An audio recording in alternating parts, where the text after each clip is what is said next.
Salam saudaraku, jumpa kembali dengan doa pagi Gereja Baptis Indonesia Depok. Tema kita di bulan Juli adalah memberitakan kabar baik mengenai Tuhan Yesus Kristus. Nah, adapun nats yang saya ambil dari 2 Timotius 4 ayat 2 sampai 5. 2 Timotius 4 ayat 2 sampai 5.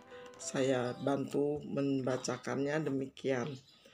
Beritakanlah firman, siap sedialah baik atau tidak baik waktunya. Nyatakanlah apa yang salah, tegurlah dan nasihatilah dengan segala kesabaran dan pengajaran. Ayat 3, karena akan datang waktunya orang tidak dapat lagi menerima ajaran sehat, tetapi mereka akan mengumpulkan guru-guru menurut kehendaknya untuk memuaskan keinginan telinganya. Mereka akan memalingkan telinganya dari kebenaran dan membukakannya bagi dongeng. Tetapi engkau, kuasailah dirimu dalam segala hal, sabarlah menderita, lakukanlah pekerjaan pemberita Injil, dan tunaikanlah tugas pelayananmu. Timotius masih sangat muda ketika itu. Dia menerima penugasan dari Rasul Paulus untuk menjadi hamba Tuhan, melayani sebagai gembala sidang di kota Efesus. Dia ada banyak alasan sebenarnya dia untuk menolak menjadi gembala sidang di sana. Pertama, dia masih muda, kurang pengalaman. Ya Tuhan, aku kurang pengalaman, pilih orang lain saja menjadi gembala sidang di sini. Yang kedua, kota Efesus adalah kota pelabuhan, kota penghubung antara benua Asia dan Eropa. Di sana terjadi banyak transaksi bisnis, tindakan-tindakan asusila terjadi di sana. Ketiga, di sana terjadi juga ajaran-ajaran sesat di kota Efesus itu. Kita ketahui di sana ada kuil terbesar penyembahan Artemis, yaitu kuil Diana. Orang-orang lebih suka menyembah patung daripada menyembah Tuhan. Dan banyak lagi kekerasan, ketidakbenaran yang terjadi di kota Efesus. Kota yang kacau balau lah secara moral. Tetapi Efesus merasa bahwasanya karena ini tugas panggilan dari Tuhan, dia tetap mau melayani di sana. Karena apa? Karena ini perintah dari Tuhan melalui Rasul Paulus. Rasul Paulus berkata, firman Tuhan berkata, beritakanlah firman, siap sedialah baik atau tidak baik waktunya. Kalau kita menunggu waktu baik atau tidak baik, selamanya tidak ada pemberitaan. Kalau kita menunggu siap atau tidak siap, selamanya merasa tidak siap memberitakan. Padahal Tuhan bilang, beritakanlah firman. Amanat Agung di Matius juga katakan, pergilah jadikanlah seluruh bangsa muridku. Tidak ada alasan bagi kita untuk tidak memberitakan firman. Kita sendiri mengenal Tuhan Yesus karena ada orang yang memberitakan Injil kepada kita. Sudah sewajarnya lah kita memberitakan Injil kepada orang lain, supaya orang lain juga mendapatkan berkat seperti kita, menerima Kristus sebagai Tuhan dan Juru Selamat, dan mendapatkan hidup kekal tersebut. Kalau tidak mau memberitakan Injil, tidak mau memberitakan, ini resikonya, kata Rasul Paulus terhadap Timotius. Ini loh, Timotius ayat ke-5, ayat ke-3. Selain orang tidak selamat, akan datang waktunya orang tidak dapat lagi menerima ajaran sehat. Ajaran-ajaran firman itu akan ditolak karena sudah terlambat. Sekarang banyak sekali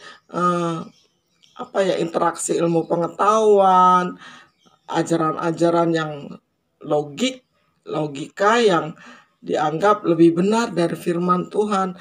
Kalau kita tidak terus menceritakan kebenaran firman Tuhan, ajaran-ajaran lebih yang lain itu lebih tertanam di hati sanubari anak-anak muda, orang-orang pintar tentang kebenaran itu. Kalau kita tidak tekun memberitakan Injil, siapa lagi? Mulailah dari kita. Kemudian juga mereka senang mengumpulkan guru-guru yang menurut kehendaknya.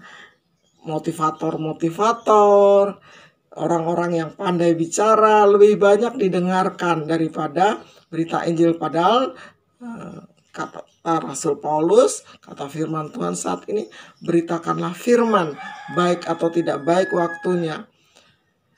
Sejelek-jeleknya perkataan kita, kalau itu berasal dari firman Tuhan, disampaikan terus-menerus, Roh Kudus akan bekerja dan orang akan mendengarnya.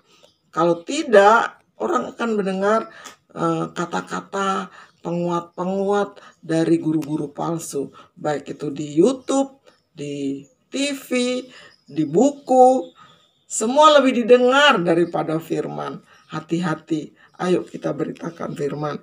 Dan mereka lebih suka mendengar dongeng yang pakai meta-meta, cerita tentang meta-meta, metaverse lah yang dari YouTube, ibadah metaverse, Zoom yang mengajarkan kesesatan-kesesatan lain banyak diikutin oleh anak-anak muda saat ini.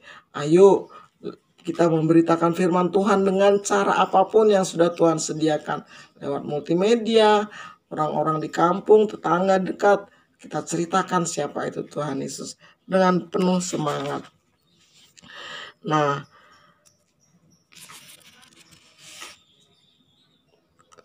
kalau di Efesus, jemaat lebih mengutamakan kepentingan duniawi daripada kepentingan rohani. Di sekitar kita lambat laun juga demikian. Orang lebih mengutamakan kepentingan duniawinya daripada kepentingan rohaninya. Oleh karena itu, nasihat kepada Rasul Timotius ini wajiblah kita lakukan, yaitu beritakanlah firman. Siap sedialah, baik atau tidak baik waktunya. Nyatakanlah apa yang salah, tegurlah. Jadi satu paket, memberitakan Injil itu satu paket. Ini pekerjaan Roh Kudus, jangan takut. Kadang-kadang kita merasa takut ditolak, nanti kehilangan sahabat, kehilangan saudara. Jangan takut, walaupun saat itu dapat reaksi negatif, tetapi percayalah, Tuhan akan bekerja menolong kita. Apapun yang sudah kita lakukan selama itu melakukan pekerjaan Tuhan, hasilnya akan Tuhan terima apa adanya. Orang itu percaya atau tidak percaya itu bukan urusan kita, urusan Roh Kudus, dan Tuhan akan menolong. Semakin kita rajin memberitakan firman dengan cara apapun, semakin kita terasah untuk rindu memberitakan dan memberitakan. Dan perintah Tuhan, mari kita lakukan, beritakanlah, beritakanlah. Baik tidak baik waktunya, Tuhan Yesus memberkati. Mari kita berdoa. Tuhan Yesus yang baik, terima kasih Tuhan untuk kesempatan kami boleh belajar firman-Mu. Tolong Tuhan agar firman ini terus menjadi kekuatan bagi kami untuk memberitakan firman. Kami persembahkan jiwa-jiwa untuk Tuhan, bukan berapa banyak jiwa yang dipersembahkan, tetapi upaya kami untuk memberitakan adalah penting bagi Tuhan. Di dalam nama Tuhan Yesus, Tuhan memberkati kami semua untuk berani memberitakan firman. Haleluya, amin. Terima kasih saudaraku, Tuhan Yesus memberkati.